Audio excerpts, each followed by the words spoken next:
네, 안녕하세요. 선한 로로쌤입니다. 2022년 3월 4일 금요일 시황방송 시작하도록 하겠습니다. 자, 먼저 미증시 확인하겠습니다. 다우지수는 0.29%, 이 약보합권으로 마감을 하면서 33,800포인트 요 구간에서 횡보를 하고 있다 보시면 됩니다. 자, 나스닥 또한 마찬가지입니다. 33,600포인트 구간에서 뭐 거의 1일비라고 할 수 있죠. 하루 오르면 하루 내리고 하루 오르면 하루 내리고 하면서 지수를 그냥 유지만 해주고 있다 보시면 됩니다. 뭐 이유는 여러분들이 다 알고 계시는 아직 전쟁이 진행 중이다라는 것, 그리고 대화도 진행 중이다라는 것. 자, 2차 회담 결과 중요하다 말씀을 드렸는데, 이게 1차 회담은 이제 대화할 의지가 있느냐, 그리고 서로 간의 이견이 얼만큼 큰지를 확인하는 과정이다. 자, 그리고 2차 회담은 뭐다? 대화를 추가적으로 이어나가서 대화를 계속 평화협상을 할 생각이 있느냐 없느냐 이 부분을 확인하는 건데, 그리고 누군가 고집 부리면서 양보할 생각이 없는지 이런 부분을 확인하는 과정인데, 그래도 양측에서 대화할 의지는 있다라는 거. 다음 주 초에 3차 회담 준비하고 있다라고 하니 대화를 이어나가는 것은 나쁘지 않습니다. 이 정도면. 그리고 전쟁 같은 부분은 이제 뭐 헤드라인만 보신 분들은 휴전합이다라고 보신 분들 많을 텐데, 이게 말이 휴전합이지 정확한 내용은 민간인의 대피를 위한 통로 개설, 그리고 그 통로 주변의 휴전합의입니다. 그냥 전쟁을 아예 휴전하는 게 아니에요. 그래서 우크라이나 측에서는 우리가 원하는 결과를 못 얻었다라는 것, 제대로 된 휴전이 아니라는 거죠. 그리고 러시아에서는 중요한 진전이 있었다라고 양측이 좀 다른 반응을 보였는데, 이게 왜 그러냐면은 저기서 민간인 대피를 위한 통로다라고 했는데, 이 통로로 보급로 역할도 같이 겸한다고 생각하시면 돼요. 그래서 식량이나 의료품, 의약품 같은 부분을 보급로로 확보해서 러시아 입장에서는 더 잘 싸우겠다라는 뜻으로 보실 수도 있습니다. 그렇기 때문에 우크라이나 입장에서는 우리가 원하는 결과가 아니다. 어떻게 보면은 민간인들 대피를 위한 통로이기도 하지만 보급로를 확보해 준 꼴이 된 것이죠. 그래서 우크라이나 입장에서는 좀 불편한 상황이 나올 수 있는 것이고, 러시아 입장에서는 더 잘 싸울 수 있는 상황이다 정도로 해석하시면 됩니다. 그래서 뭐 뚜렷하게 뭐 나쁘게 보실 필요는 없지만, 그렇다고 이게 아직까지 뭐 호재로 작용할 수는 없다라는 것, 전쟁은 지속된다라는 정도로 보시면 됩니다. 그래도 민간인 피해는 뭐 좀 더 줄일 수 있으니 그나마 불행 중 다행 정도라고 생각하시면 될 것 같습니다. 자, 대외 이슈, 전쟁 이슈는 이 정도로 정리해드리면 될 것 같고, 자, 그러다 보니 우리나라 증시 오늘 휴식을 취했다. 전쟁이 지속되기 때문이지요. 그리고 우리나라 증시 그동안 최근에 변동성을 줄이면서 생각보다 잘 버텨줬다라고 보시면 됩니다. 그래서 2750포인트 돌파 시도 정도는 이제 어제 했었는데, 아직까지는 돌파하기에는 어려운 과정, 그리고 아직까지 전쟁이 끝나지 않았기 때문에 조금 더 나은 지수권으로 올라가기에는 좀 기다리는 과정이다라고 보시면 됩니다. 그래서 시간이 좀 더 필요하다. 수급 동향만 봐도 주말에 어떤 일이 일어날지 모르죠. 보급로도 추가적으로 확보됐으니 이제 추가적으로 이제 문제가 발생하지 않을까. 오늘 같은 경우도 원전 같은 경우가 이제 문제가 발생을 했었는데, 다행히 뭐 우크라이나 측에서는 방사능 유출은 없었다라고 합니다. 그러면서 이제 수급은 코스피, 코스닥 주식 외국인들이 엄청나게 매도를 했죠. 5,870억 코스피 매도를 했고, 코스닥도 2,200억이나 매도를 했습니다. 그런데 최근에 전쟁 나서 이게 정말로 더 큰 문제가 된다라고 하면은 조 단위로 매도해야 되는데 그 정도까지는 아니다. 주말을 앞두고 약간의 경계감을 표현하는 정도다 보시면 됩니다.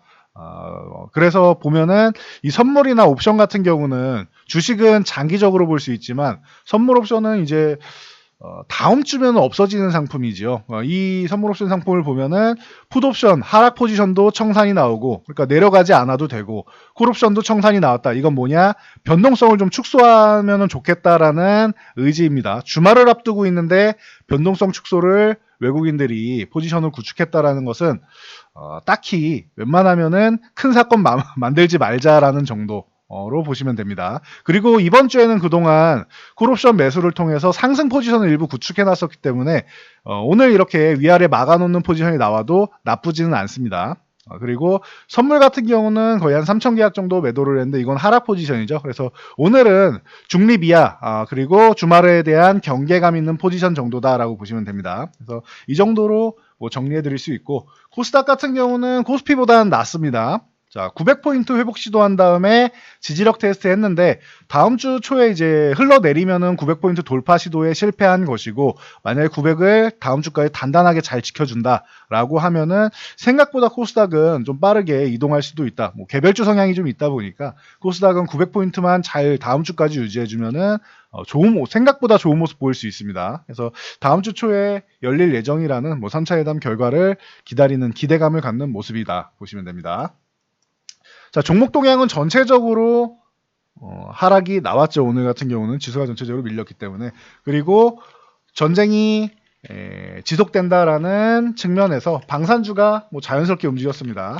하나에어로스페이스를 비롯해서 하나시스템, 뭐 LIG 넥슨, 포메탈 같은 종목이 움직였는데 최근 하나에어로스페이스는 이제 아예 고점을 돌파하면서 55,000원도 넘어가면서 강해지는 모습입니다. 그러면 여러분들은 이 종목을 신규로 매수할 거다라고 하면은 55,000원을 유지해 주는지를 잘 보시면 되고 55,000원 이탈하면은 한 차례 정리했다가 추후에 재매수하는 게 낫습니다. 조정받거나 아니면 재돌파한 다음에 매수하는 게 유리하고 그리고 기존 보유자분들은 간단하죠. 55,000원 이탈하면 수익 실현 한번 하고 55,000원 유지해준다. 그러면 수익을 추가적으로 확대하는 과정이다. 이렇게 보시면 됩니다. 지금 돌파 시도를 하고 있다. 저항을 넘어가고 있다라고 보시면 됩니다.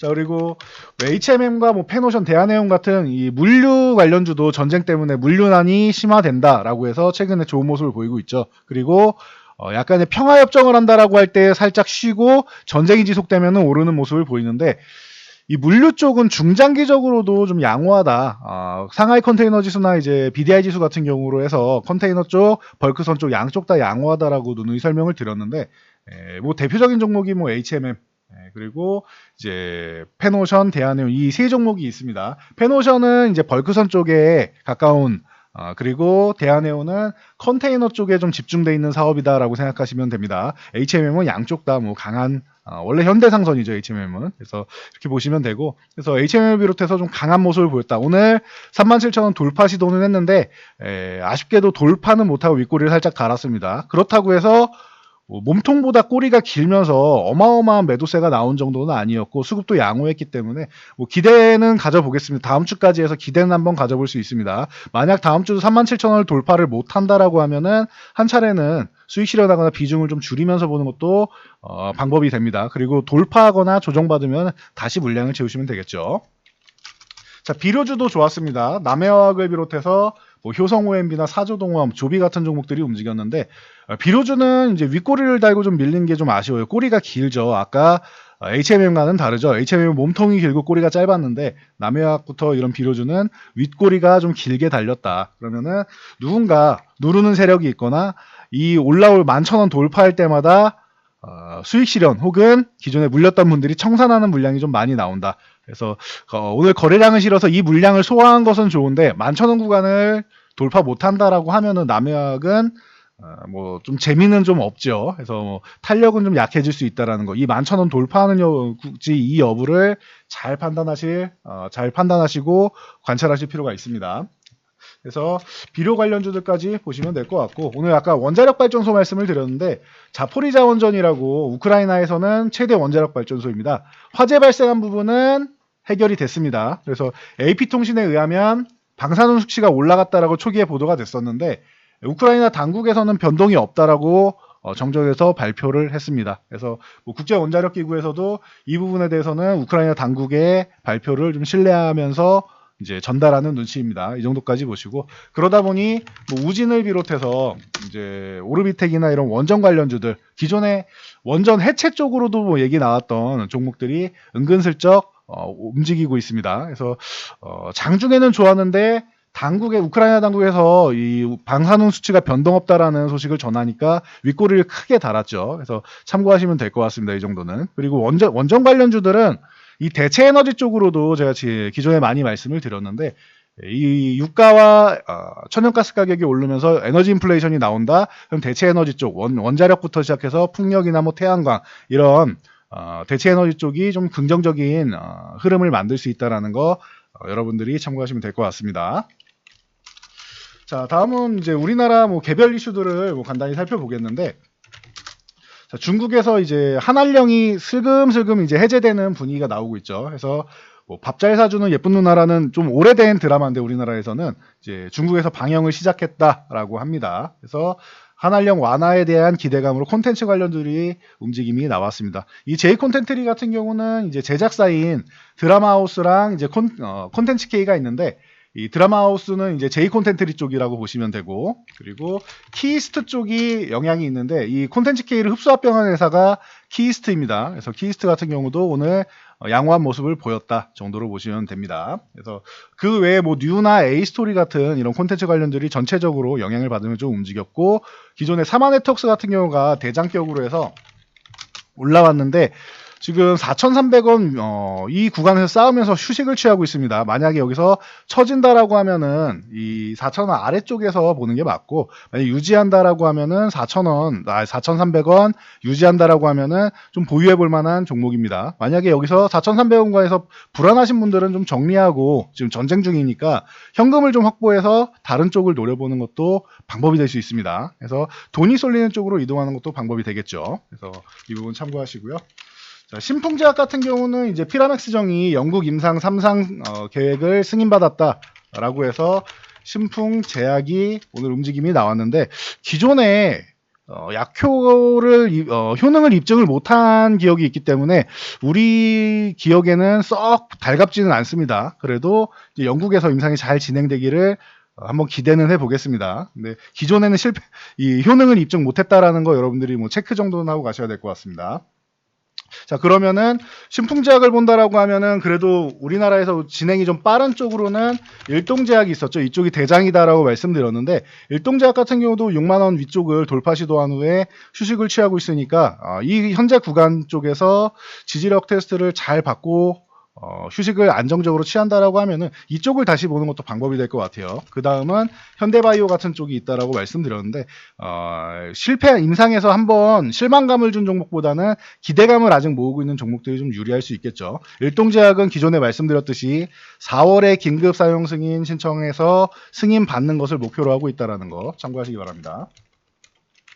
자, 박셀바이오 같은 경우는 이제 식약처에서 임상 2회 이상 쪽으로 이제 연구 제조 방법 변경 신청을 했는데 2세대 NK 세포 치료제를 적용하는 방법으로 승인을 받았습니다. 그래서 좀 더 이제 박셀바이오 쪽에 그동안 좀 어려운 구간이 작년 내내 있었는데 이 구간을 좀 이겨내고 수급이 한번 강하게 들어오는 모습이 있습니다. 이 수급이 좀 유지되고 빠져나가지 않는다라고 하면은 5만 원 구간을 회복해야 되는데 5만 원 회복 못하면은 반짝 상승인 것이고 5만 원을 넘어가 줘야지 박셀바이오는 추세를 다시 한번 만들 수 있다라는 거. 그래서 5만 원 구간을 좀 디테일하게 좀 살펴볼 필요가 있다라는 거 체크하시고요.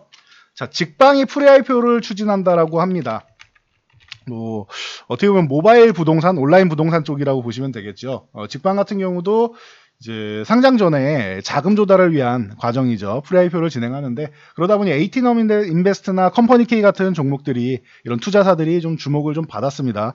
그리고 유지하지는 못하고 이제 음봉으로 밀렸는데 오늘 지수도 좀 안 좋고 최근에는 이 창투사들이 그렇게 길을 펴지 못하고 있기 때문에 오늘은 뭐 이슈가 됐다라는 정도, 이슈물을 시작했다라는 정도로 보시고 관심 종목에 넣어놓고 직방 관련해서 이제 실제로 이제 상장 뭐 관련해서 이제 이슈가 나올 때마다 여러분들이 체크를 하시면 될 것 같습니다. 에이티넘 인베스트, 뭐 컴퍼니 K 정도를 보시면 됩니다. 그리고 건설 쪽은 어제도 말씀드렸는데 35층 아파트 그리고 이제 하천 생활공간으로 활용하는 방법, 이 부분에 대해서 서울시에서 발표했다 말씀드렸는데, 대우건설이 뭐 대장격으로 지금 강하게 치고 올라오고 있습니다. 그래서 6,500원까지 회복되고 좋은 모습 보이고 있는데 오늘까지도 연속적인 상승, 최근에 뭐 어마어마하게 강한 모습을 보이고 있죠. 그리고 이 건설주 쪽을 볼 때 제가 건자재 쪽 같이 보시면 좋습니다라고 말씀을 드렸는데, 항상 뭐 대표적으로 말씀드리는 게 성신양회, 뭐 삼목에스폼, 그리고 뭐 벽산, 뭐 하츠 등등 여러 종목들이 있는데, 이 중에서 성신양이하고 삼목에스폼은 많이 강조를 해드렸죠. 성신양이 지금 14,000원 저항 구간에 진입해 있습니다. 딱 걸쳐놨는데 이 구간을 넘어가느냐가 관건이 됩니다. 14,000원 넘어가서 안착이 된다. 그러면은 성신장에는 추후에 16,000원, 그 다음 18,000원 구간까지 볼 수 있다. 그리고 삽목의 스폼 같은 경우는 이제 어제 오늘 좀 강하게 치고 올라와서 이제 뭐 거래량까지 붙으면서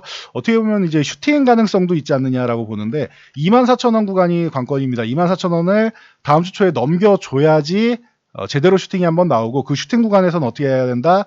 여러분들이 정리하고 나오셔야 된다. 그리고 무한정으로 올라가지는 않기 때문에 주식이라는 것이 이 이격이 벌어지면 이격을 좁히는 과정이 나오고 그리고 이제 이평선이 모이고 수렴 과정이 나오면은 또 추후에는 또 이제 시세를 분출하는 구간이 나옵니다. 그래서 지금은 굉장히 뭐 시세를 이틀 연속으로 크게 주었기 때문에 다음 주 초에 잘 보고 이제 24,000원을 돌파 못한다 그러면은 이 구간에서 정리. 만약에 넘어가면은 한 차례 더 추가 상승하는 것까지만 노리고 24,000원 유지된다라고 하면 추가 상승 정도까지만 노리고 한 차례는 정리. 추후에 다시 보는 개념이 낫습니다. 쉬는 구간, 휴식 구간 갖고 나서 다시 보시기 바랍니다.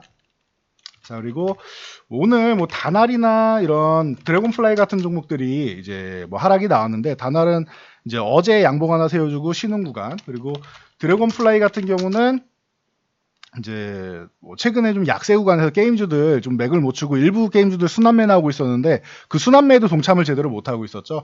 그리고 오늘 음봉이 좀 길게 강하게 나왔는데 이 파생 상품 거래 손실 쪽으로 해서 일회성 비용이 잡혔습니다. 그래서 이 부분은 이제 단기 실적으로는 안 좋게 작용을 하는데 그래도 그나마 다행인 건 일회성 비용이다라는 거. 연속적으로 사업 분야가 무너지거나 한 건 아니기 때문에 연속적이지 않다라는 정도 체크하시고 이 드래곤플라이나 다날이나 만약에 추후 사업성에 문제가 없다라고 하면은 여러분들이 뭐 저가에서 천천히 모아가는 당장 빠르진 않아요. 당장은 실적에 안 좋은 영향을 미쳤으니까 천천히 모아가는 것도 방법이 될 수 있다라는 거. 그래도 지금은 일회성 쪽으로 이렇게 좀 문제가 크게 된 기업보다는 이제 크지 않은 기업, 문제가 크지 않은 기업, 그리고 수급이 쏠리는 쪽으로 들어가서 좀 단기적으로 좀 순환하고 트레이딩하는 게 유리하다고 봅니다. 그래서 이 정도 이슈는 체크하시고 추후에 보시는 게 좀 유리하지 않을까 보입니다. 자, 오늘은 여기까지 말씀드리고 저는 물러가도록 하겠습니다.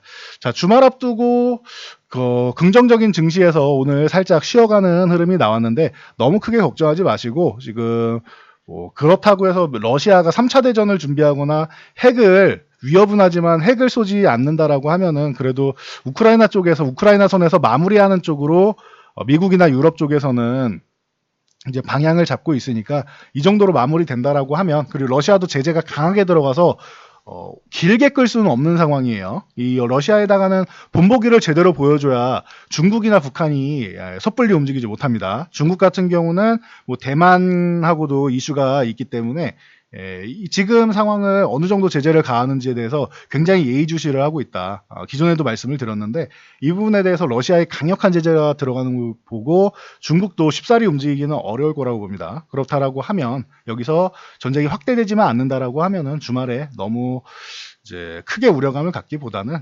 여러분들 좀 안정적으로 좀 휴식을 취하시고 지금 뭐 대선 앞두고 뭐 사전투표 이런 부분이 있는데 국내 이슈에 좀 집중하시고 이제 3월 되면은 대선 그리고 FOMC 그리고 이 전쟁 같은 경우도 해소 과정으로 갈 수 있다. 불확실성을 해소하는 과정으로 갈 수 있다라는 것 생각하시면은 이제는 좀 미래를 준비할 타이밍이다. 그리고 내 종목들 안 좋은 종목들 좀 지금 움직임이 없는 종목들 그런 종목들 중에서 앞으로 미래가 좀 불투명하다 싶은 종목들은 교체하는 과정으로 꼭 활용하셔야 된다는 거 다시 한번 당부드리고 강조해드리면서 저는 물러가도록 하겠습니다.